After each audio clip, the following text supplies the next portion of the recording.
बंदर और डॉल्फिन की कहानी। एक बार कुछ समुद्री नाविक एक बड़े जहाज में समुद्री यात्रा पर निकले।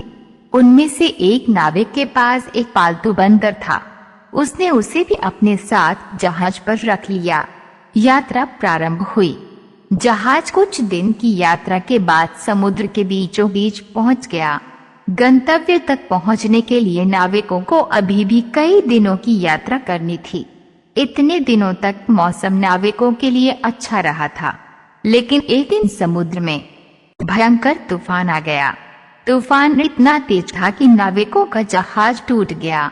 नाविकों के जहाज को बचाने की बहुत कोशिश की, लेकिन अंततः जहाज पलट गया। नाविक अपनी जान बचाने के लिए समुद्र में तैरने लगे। बंदर भी पानी में जा गिरा था। उसे तैरना नहीं आता था। वह डूबने लगा और उसे अपनी मौत सामने नजर आने लगी। वह अपनी जान बचने के लिए चीख पुकार मचाने लगा।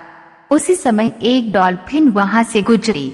उसने बंदर को डूबते हुए देखा तो उसके पास गई और उसे अपनी पीठ में बिठा लिया।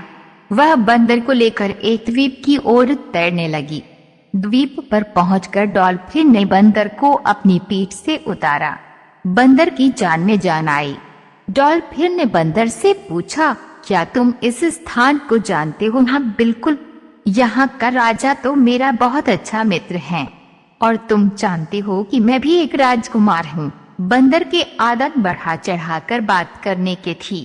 वह डॉल्फिन के सामने बड़ी बड़ी बातें करने लगा। डॉल्फिन समझ गई कई बंदर अपनी शान बखारने के लिए झूठ बोल रहा है, क्योंकि वह एक निर्जन द्वीप था जहाँ कोई भी नहीं रहता था।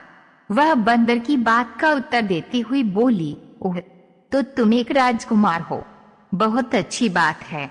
लेकिन क्या तुम्हें पता है कि बहुत जल्द तुम इस द्वीप के राजा बनने वाले हो? राजा और मैं? कैसे? बंदर ने आश्चर्य से पूछा। वो इसलिए कि तुम द्वीप पर एकलौते प्राणी हो, इसलिए बड़े आराम से यहाँ के राजा बन सकते हो। मैं जा रही हूँ, अब तुम अपना राजपाट संभालो। इतना कहकर डॉल्फिन तैरकर वहां से दूर जाने लगी।